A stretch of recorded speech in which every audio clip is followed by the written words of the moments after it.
Bien, y continuamos con los estudios. Aquí estamos gratísimos de compartir esta nota con Carlos Sigbar. Es director departamental de escuelas, profesor, con una intensa trayectoria y siempre hablando de la educación emocional. Qué importante en estos tiempos, hablábamos con Miguel hace un minuto nada más de lo que es la palabra. Y bueno, y también tenemos que hablar hoy en día de la inteligencia artificial. Carlos, gracias por haber venido. Hola, muy buenas noches, un gusto poder compartir con ustedes estos minutos. Hablábamos de la inteligencia Sí, emocional que tanta falta hace en estos tanta, tiempos y en la cual usted hace tiempo que viene capacitando. sí, y cada vez es más necesario, así que eso nos orienta que nos estábamos errados cuando lo proponíamos ya hace 10, 12 años atrás. Y justo en la apertura ustedes hablaban de la importancia de la palabra. Sí. Y son las palabras las que construyen realidades. Y en esto, sobre todo cuando hablamos de inteligencia emocional y brindar la inteligencia emocional a nuestros niños, lo tenemos que hacer con la palabra. Y la palabra genera autoestima. Cuando Claro. yo doy la palabra y pregunto y todo esto, ¿no? Y entonces esto es interesantísimo porque a veces nos olvidamos de la palabra por estar ocupados en otras cosas y no poder tener ese diálogo mano a mano, digamos. Y bueno, y justamente vos decías, y está atravesado hoy día por la inteligencia artificial. Y que esto también, yo no estoy en contra nunca de la evolución de la tecnología. ¿Por qué? Porque nos da un mejor confort de vida, sabiendo utilizarla. Y fíjense lo interesante de esto de la inteligencia artificial, porque antes Don Google nos ayudaba con la memoria. No recordabas algo, googleabas y aquí estaba, ¿no? Y ahora esto de la inteligencia artificial a través del chat GPT, Sí. que vos le preguntás y podés hablar y decir, y entonces ahora se reemplaza el razonamiento. Claro. Memoria y razonamiento están ahí ya reemplazados en la virtualidad. Y bueno, y por eso también yo escribía en una nota que tenemos que reconvertir la educación y por supuesto valorar mucho la creatividad del niño, no cercenarla. Fíjense que cuando nosotros somos pequeños, las preguntas más intactas, más puras, cuando vos haces preguntas en el nivel inicial. ¿Por qué? Porque los gurises no tienen filtro, digo gurises afectuosamente. Sí. Y después ya los chicos van contestando lo que nosotros queremos escuchar y se va cercenando esa creatividad. Nuestra curiosidad y creatividad desde pequeños la tenemos allá alto y va descendiendo a través de los años y va creciendo el miedo de equivocarnos, el miedo a meter la pata, diríamos así, y eso hace que nosotros tengamos que repensar un poco la educación en esto, ¿no? Que yo siempre digo, hablamos de las nuevas infancias. Bueno, si hablamos de nuevas infancias tenemos que hablar de nuevos docentes. No quiero decir con esto que hay que sacarlos a todos, sino que reconvertir el tema de cómo presentar un contenido, cómo presentar una materia. ¿Para qué? Para ser del agrado de los estudiantes. No hay nada más interpelante que cuando el adolescente levanta la mano en el aula y te dice, hey, profe, ¿y para qué me sirve lo que me estás enseñando? Oh, Y bueno, nosotros tenemos que enseñar para la vida. Y bueno, esto que ustedes decían en la apertura, ¿no? Enseñar para la paz, en la construcción de la comunicación. El que opina distinto a mí no es mi enemigo, sino que es el que me está haciendo mejorar mi argumento. Y por supuesto el respeto debe existir siempre. Podemos pensar distinto, compartir distintas ideologías, distintas religiones, como ustedes decían, pero a través del respeto se puede consensuar y mejorar la cultura. ¿Por qué? Porque si nosotros queremos distintos cambios en las comunidades es a través de un cambio cultural. La interpelación a la inteligencia artificial, ¿la podemos lograr? Esto nos está interpelando a todos en realidad, ¿no? Digo, pero ¿qué herramientas utilizar? ¿Aprovecharla en la inteligencia artificial, no que la inteligencia artificial se aproveche de nosotros? Por supuesto, y para eso nosotros tenemos que preparar personas con espíritu crítico. Ah, Eh, sí. Un chico de 10 años hoy tiene la misma información que una persona de 70, hace 50 años atrás. Información, no conocimiento. Sí. Capaz que el 80% de esa información es falsa. Y por eso toma real preponderancia, por ejemplo, el método científico. ¿Por qué? Porque yo tengo que comprobar, pasar por el tamiz de la ciencia, si es cierto o no esa información que yo tengo. Entonces, el espíritu crítico de nuestros estudiantes es primordial. ¿Para qué? Para no comprar, digamos así, hablando mal y pronto, cualquier cosa. ¿Por qué? Porque si no, sí podremos ser engañados por la inteligencia artificial. Por supuesto que la inteligencia artificial también reemplaza algunas profesiones, ¿sí? Pero también por eso hacía mucho énfasis yo en esto de conservar la creatividad del niño para poder reinventarse. Ya. Sí. Y bueno, a veces los adolescentes, cuando uno ve, toman su primer trabajo y bueno, y van mutando.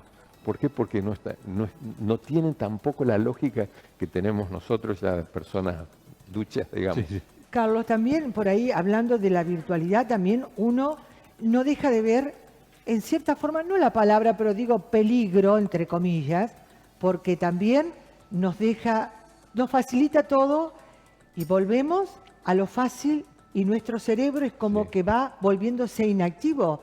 No investigamos, no preguntamos, es decir, una cantidad de cosas que hace que la persona vaya a lo fácil, pero que no vaya haciendo funcionar su cerebro. Bueno, es buenísima esa lógica porque nuestro cerebro es re fiaca, gasta la menor cantidad de energía posible. Claro. Y cuando vos mirás una pantalla, ese pensamiento es concreto, te lo está dando todo masticado.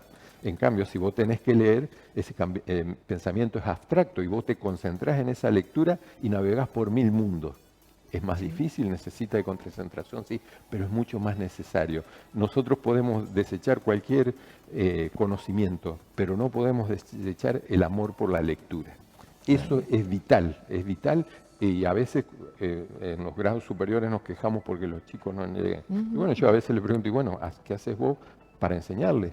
Todos estamos para enseñar eso y cultivar el hábito de la lectura. En esto, ¿no? De que, y por supuesto, otra cosa de la virtualidad, sí, yo a veces cuando hablo con los padres, en las charlas para padres, les digo, ¿ustedes dejarían a su hijo de 5 años en la avenida?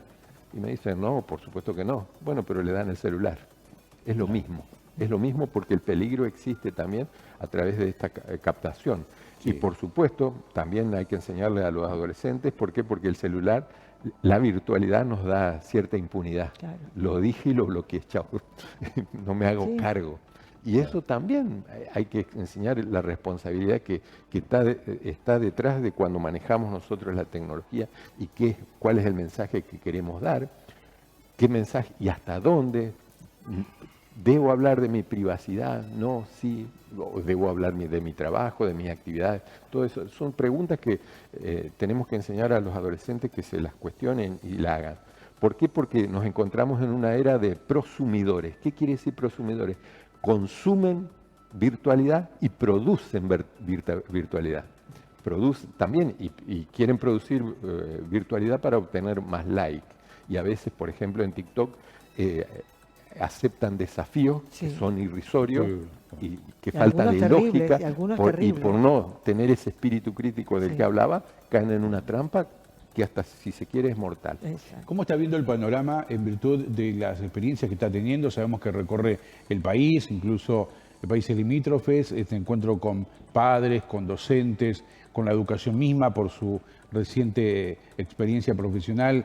Digo, ¿cómo viene este desafío entonces de la educación ante tanto avance tecnológico? Sí, y la pandemia fue un clic, me parece. Entonces, nosotros podríamos preguntarnos, la escuela después de la pandemia, con la pedagogía de antes, y no, porque a veces... Esto sucedió y nos cambió. Nos cambió porque el tema de la virtualidad llegó para quedarse, porque hay cosas que nosotros tendríamos que seguir utilizando de esa conexión con los estudiantes para enseñar algunos contenidos, enseñar a buscar.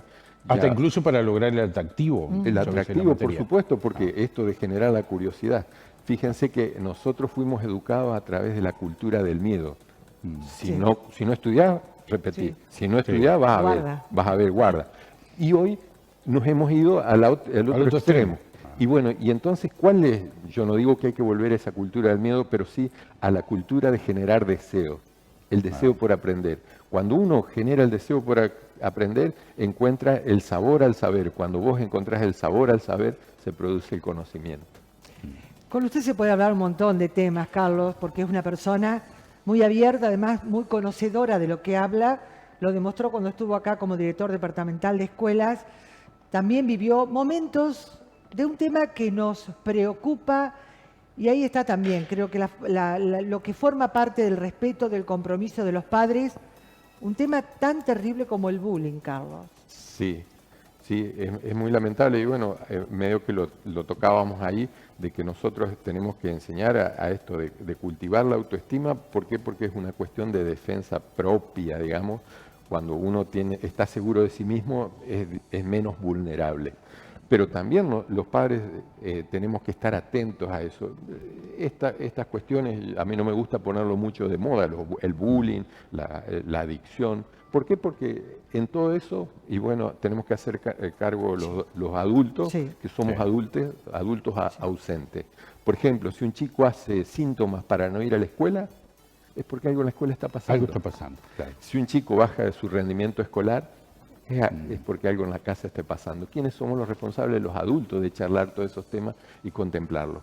Por supuesto, nosotros si trabajamos este tema, y ahí viene la educación emocional, ¿no? Damos herramientas desde el nivel inicial hasta llegar a la secundaria.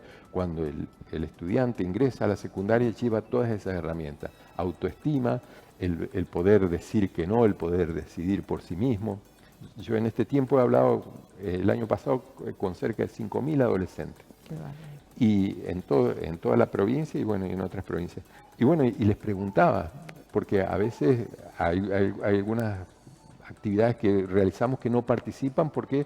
Porque están condicionados por lo que tienen al lado. Nosotros a veces los adultos no hacemos cosas que están buenas. ¿Por qué? Porque no va.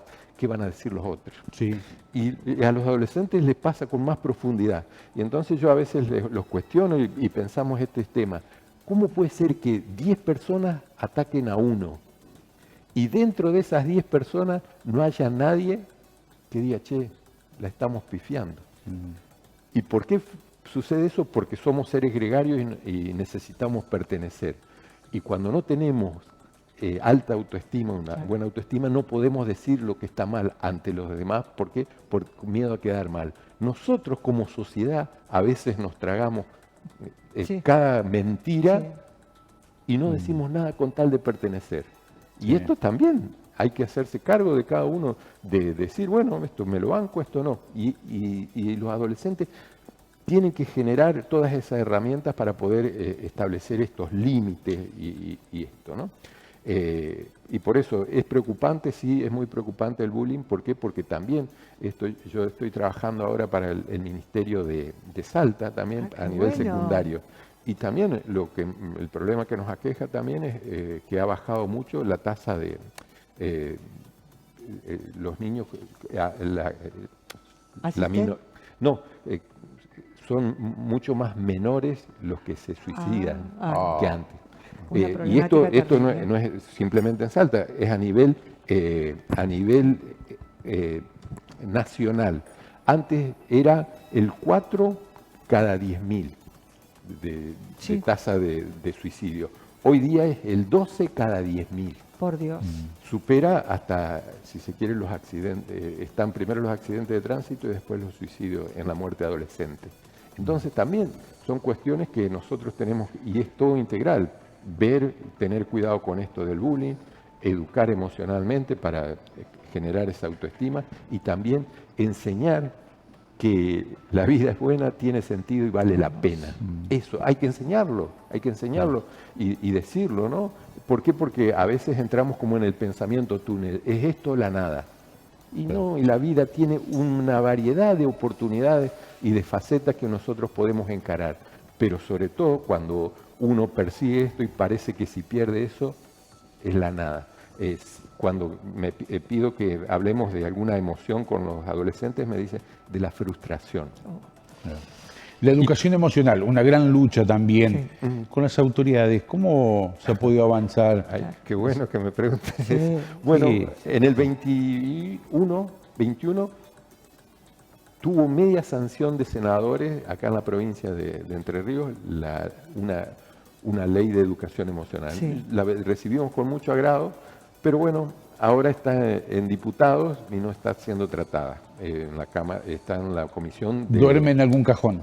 Está en la Comisión de Educación. Yo a veces también aprovecho Claro. estos medios para que algún legislador que escuche, que bueno, también nos ayude con eso. ¿Por qué? Porque es de muy fácil implementación Sí. y ayuda mucho. Ayuda mucho, ¿por qué? Porque nosotros tenemos, y ya ha trascendido algunas ideologías, fíjense, porque se ha dado, porque a veces se tiene cuidado con eso, porque no pertenece a... Sí, para un partido al otro, por favor. Fíjense, y está en Corrientes, está en Misiones, Sí. está en Jujuy, está en Chaco y está en Tucumán. De distintas ideologías esas provincias, pero aceptan. ¿Por qué? Porque lo ven como una necesidad imperiosa empezar a hablar. ¿Y por qué la ley? Porque tiene que darse como materia en Claro. forma sistemática y en forma transversal. ¿Para qué? Para que todos estemos hablando de lo mismo. Bueno, te noto triste, si querés me contás.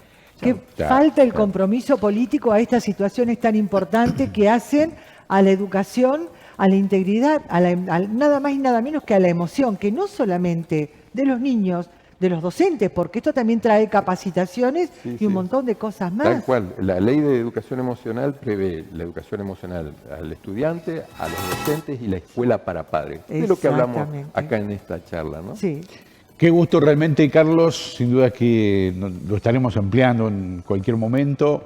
Desearle todo lo mejor. Sabemos cuánto realmente lucha por la educación emocional y nos traslada y nos comparte realmente y contagia.